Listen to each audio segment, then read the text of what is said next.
Hello everyone, I'm Manna. This is Maru and Momo, and I don't think I have any kittens currently. Nope, no kittens. Sorry, Maru, I had to turn to look behind me, and I moved you. I'm sorry, my precious, precious little bean. Big bean, really. Anywho, when we last left off, we were continuing Rebecca's chapter, and after declining to have dinner with Luke and Kylie, we came back to have a conversation with Ashton. We invited him to go to a party with us, and he reluctantly agreed. So, here we are. Let us read our journal entries before we continue. Alright, so we're on October 27th. Luke and Kylie asked Rebecca out for dinner, as she was about to leave, but the latter chose to meet with Ashton instead. At Salemwell, after a brief talk with Ashton about Isabella, Rebecca invited him to the housewarming party. Despite his qualms, Ashton agreed to attend. All right, and then our relationship has gone down with Ashton. Ooh, that might be bad. Let's jump back in. The night wears on without further incident, despite the great number of thoughts swimming inside my head. Come morning, there's only a hush. A strange sort of stillness, unlike the ones greeting me every morning. This one's uneasy, tight with anticipation, like a string stretched thin, merely waiting for the proper time to snap. Granted, it doesn't make my day any less pleasant, but the edge is there.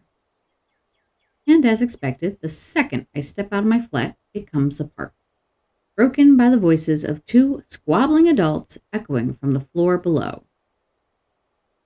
The quiet was nice while it lasted. Shame. What the hell were you thinking? I wasn't. Ow! Could you let go? Not a few seconds later, they both ascended the stairs, with Ashton pulling Isabella by her wrist. She struggles, as she should, but his hold on her arm remains. Freeing herself means having to draw blood, as she attempts to pry his hand off with her other one, or using unnecessary force to push herself away. Neither of which is better than the other. One could potentially end in an accident, while the other means having to hurt him physically. She has the good sense to realize that, at least. However, it doesn't take the desperate edge in her voice when she answers Ashton's temper with her own. So, on they go, none the wiser to my presence. Do you have any idea how much trouble you could get in? That's why I'm asking you for help. Is this what you've been doing these past 3 days? Because this doesn't make your case convincing, Isabella. Rose died, Ash. I know. Every single person in Luxburg knows. It's on the damn news. But that doesn't mean... People are missing. Some of those are my friends. And BRC's just covering it all up. You can't just barge into my office and expect me to do anything about it, right off the bat. This isn't a children's game, Isabella. We have procedures. We have to follow protocol. There's red tape all over this case for a reason. We sure as hell don't investigate things just because some stupid letter spooked us. Ash, you have to believe me this time. If we don't do anything right now, more people will... It's been a whole week. This stupid letter prank is getting old real fast. I'm sick of it. It was funny the first time, not so much now. You're the only one that can help me with this, Ash. Even Rebecca won't. All right, you two are awfully loud. What's going on here? Both their heads snap up, almost in unison. A displeased frown is on each of their faces, but this is a necessary interruption. What can they do? People still in their units have already taken interest in the commotion, with some taking a peek behind their curtains while others are bold enough to creak open their doors, if only slightly. If they don't keep it down, pretty soon our landlady will show up. Getting a reprimand from her is the last thing I want to happen, first thing on a Friday morning, even if this is hardly my fault. Well, if you want to continue this, you two better do it elsewhere. You're disturbing other people. Don't worry, we're done here. No, we aren't. Becca, I looked it up. I called them. I visited some of them and... Which you shouldn't have done in the first place. Isabella, you're going to create more problems for us with what you're doing. A team has already been assigned to it. Leave it to us. Your precious team is looking at it the wrong way. Becca, it's not just Rose. There are others. That last bit strikes a chord, brought strongly out of memory. At that vicious smile already etched deeply inside my mind. Blech. The image appears clear enough that, at the mere mention of it, I stumble on my own question. What do you mean? The letter, Rebecca! It's not... It's nothing. If there's really something going on because of that dumb letter, none of us would be standing here. We've all read it, haven't we? But Rebecca's alive, Zach's alive, I'm alive. So for the last time, this isn't a curse. There's a murderer on the loose, and your co-workers happen to be the victims. Give it a rest, Isabella. It's too early for this shit. Don't you think that's too much for a coincidence? Not so much. Most serial killers follow a pattern. I'll tell you about it some other time. And anyway, coincidence or not, the point is, civilians like you aren't supposed to get involved. You're putting yourself in danger. I wasn't chasing after... Will the both of you slow down and stop arguing for a minute? What's this about your coworkers, Belle? You should probably take this inside. Why are we still arguing about this in the fucking hallway? Take it inside. Becca, please don't tell me now you believe this shit. Sure, in a heartbeat, I'll agree with Ashton.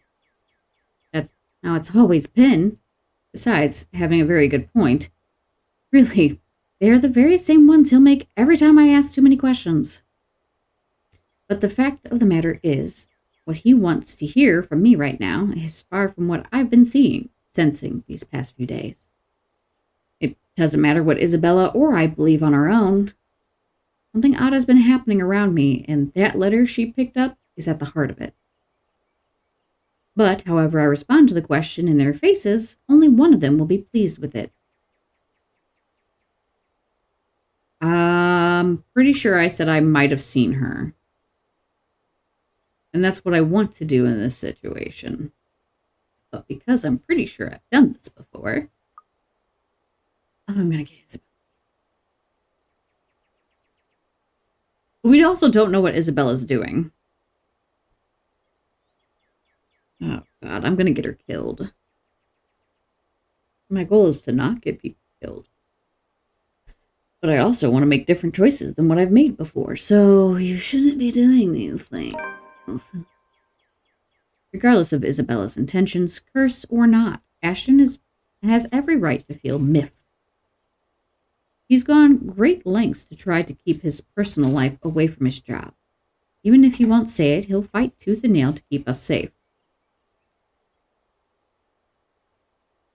Enjoy a Loki playing on a cat tree.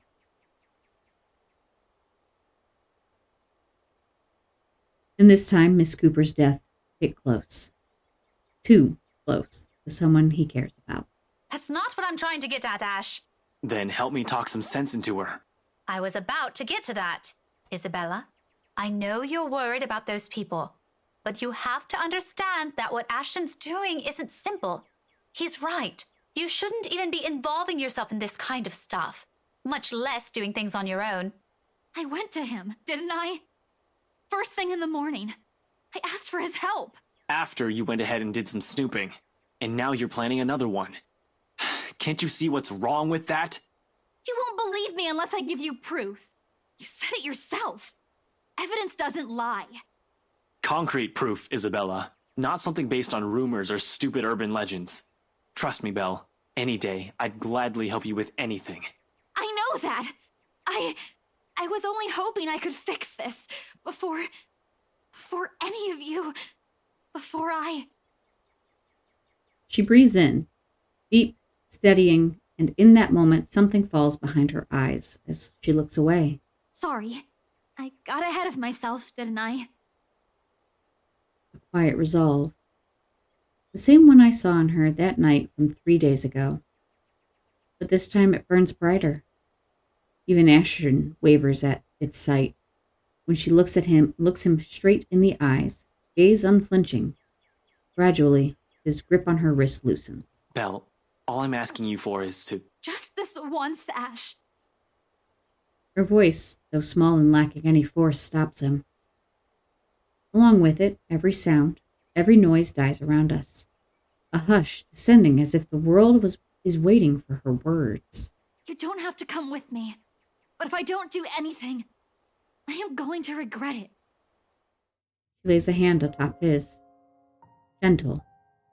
Pleading. Almost intimate, if one does not consider the circumstances we found ourselves in. Please. Ashton will never tell a soul. Will never admit it even to himself. But it is in that short second that his own resolve breaks. The moment the hard edge in his eyes softens, and he relinquishes his hold on her, letting his hand fall limply to his side. Wordlessly, Isabella steps back and runs off, leaving only a muttered thanks and a small, lackluster smile.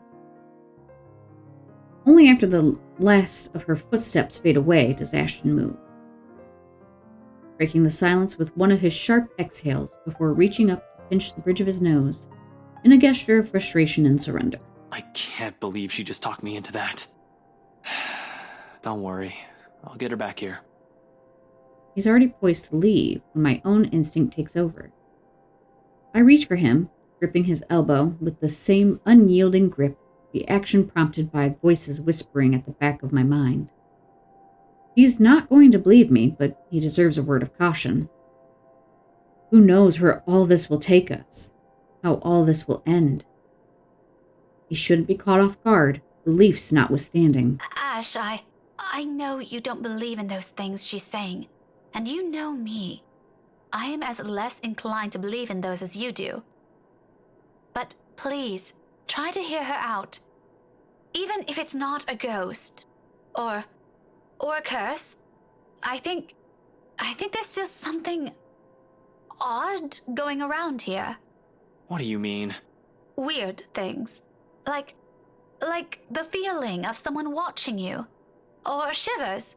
The room suddenly getting cold. Like the weird things Scaredy Cat says, you mean? To some degree. Look, Ash, I'm not sure what it is. It's bad enough that Isabella goes off like this without telling anyone.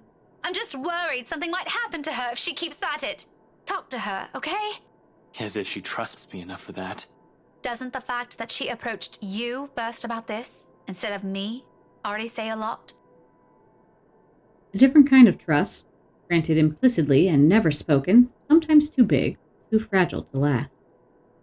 He falls silent for a long moment as he turns it over in his mind. In the end, all he manages to offer is a small nod before he departs, and a promise to at least listen to her, without the teasing or the jibes.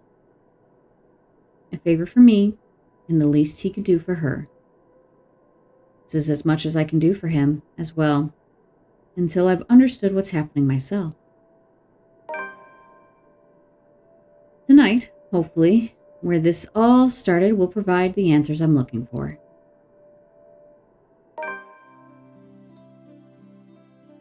Okay, I'm gonna call it here, because I know if I go into the party, it's gonna make it longer, and I'm trying not to have super long episodes, simply because I want, the longer they are, the harder they are to watch, I guess, at least according to analytics.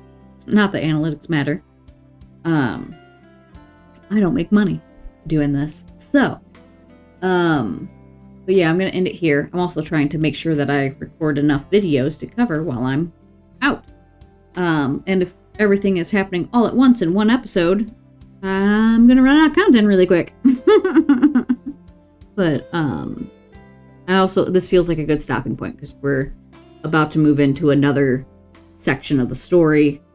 I thought about trying to do like an entire day in one episode, and then I realized, man, those are really long episodes, so let's not do that. Some of them are really long, some of them are really short, so I'm still trying to figure out pacing. I don't want them to be too long, but I don't want them to be too short. And with this, it's really hard to tell. I've played it before, yes, but I'm also making different choices, and it's been 2 or 3 years since I played it the first time. So I'm going to call it here. And when we come back, we're going to go to a party. Yay! Until then, I'll see you guys next time. Remember to do something nice for strangers. You just might save a life. Bye.